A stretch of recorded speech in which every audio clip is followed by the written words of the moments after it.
Buenas noches, mi nombre es Walter Martínez. En el transcurso del curso me tocó el rol de relator.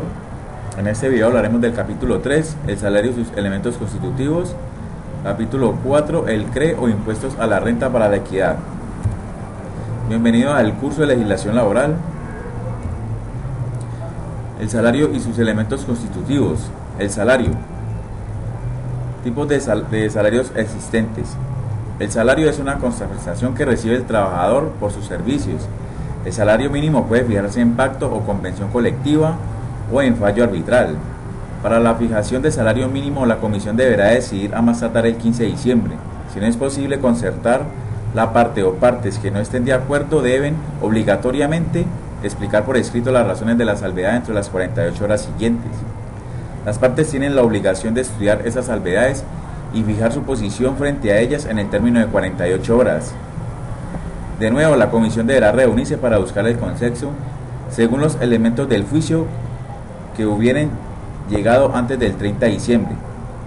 Cuando definitivamente no se logre consenso en la fijación del salario mínimo para el año inmediatamente siguiente a más tardar del 30 de diciembre de cada año, el gobierno lo determinará teniendo en cuenta como parámetros la meta de la inflación del siguiente año, fijada por la Junta del Banco de la República.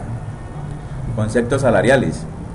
El empleador y el trabajador pueden convenir libremente el salario en sus diversas modalidades: mínimo, integral, en dinero y en especie, o según la forma de pago por unidad de tiempo, por hora, semana, quincena, etc.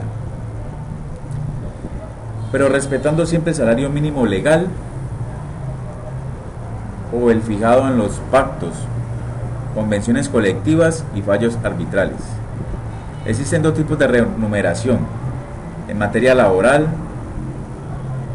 la ordinaria y la extraordinaria. La ordinaria implica la suma fija o variable que se gana el trabajador, y la extraordinaria implica los pagos adicionales como horas extras, dominicales y recargo nocturno. El pago de incapacidad.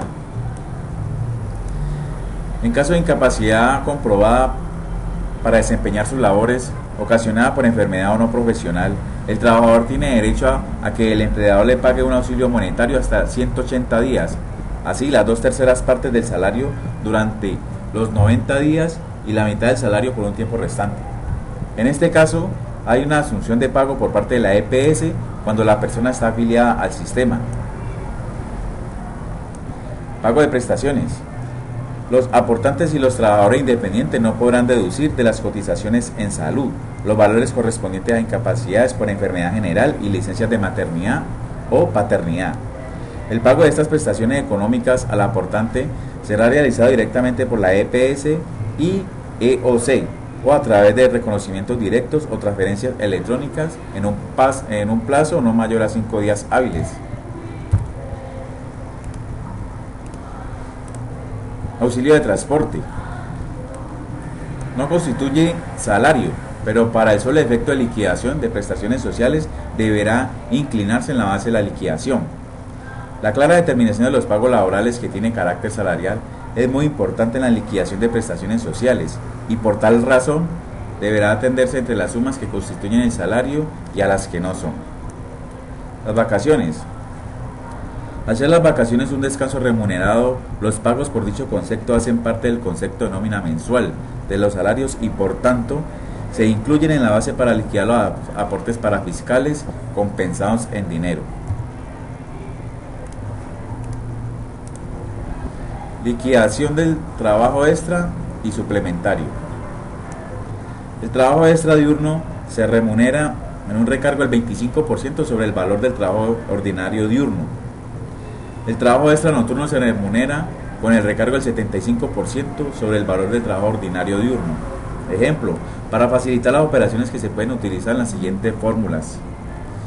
Hora extra diurna es igual al valor de la hora ordinaria por el 1.25. La hora extra nocturna es igual al valor hora ordinaria por el 1.75. Domingos y festivos se remunera con un recargo del 75%.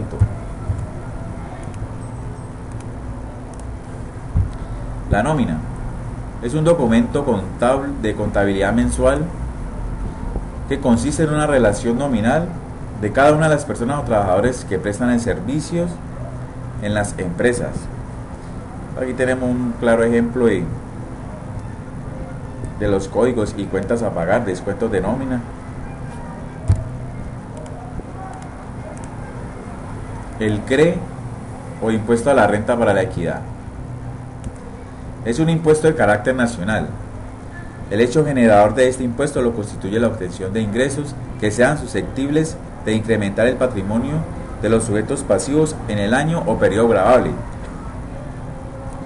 La base gravable por la cual se explica la tarifa de este impuesto se determina restando los ingresos brutos susceptibles de incrementar el patrimonio realizado en el año gravable, las devoluciones, rebajas y descuentos, y de lo así obtenido se restarán lo que correspondan a ciertos ingresos no constitutivos de renta, costos y deducciones y renta exentas.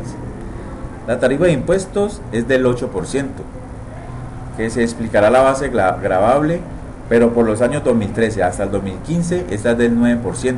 El producto del impuesto se destinará en beneficio a los trabajadores, la generación de empleo, la inversión social en los términos previstos en la Ley 1607. De la retención en la fuente para los empleados. La retención en la fuente es un sistema de recaudo anticipado de impuestos que consiste en detraer de los pagos y abonos en cuenta, susceptibles de generar el respectivo tributo, una suma determinada conforme la ley.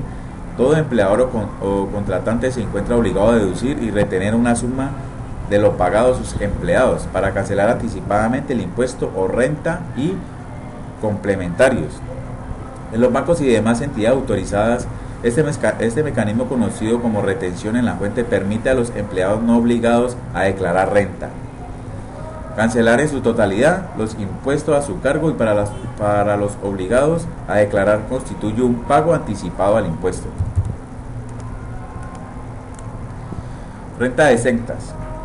Son todas aquellas rentas que por expresa disposición legal no están agravadas con el impuesto sobre la renta, y complementarios, por lo que no incluyen dentro de la base para calcular la retención, o simplemente no son sujetas a retención en la fuente por ingresos laborales. Las pensiones de jubilación, invalidez, vejez, de sobrevivientes y sobre riesgos profesionales están exentas hasta la parte del pago mensual. Caso de estudio número 1. Desarrollar en el simulador sus respectivas nóminas liquidadas y liquidación la nómina en el formato propuesto. Se elige para cada nómina el candidato según su experiencia, formación académica y salario puede resultar más apropiado para los resultados esperados por el señor Justi. En la empresa, cada estudiante elige un candidato. En el simulador tenemos varias pestañas. Una de ellas se encuentra la pestaña de nómina administrativa.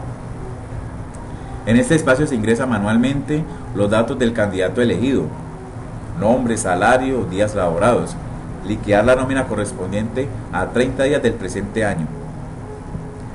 Los cargos administrativos que me tocaron a mí son los siguientes nombres. Para el gerente general, Julio Santiesteban. Jefe de talento humano, Nicolás Rangel.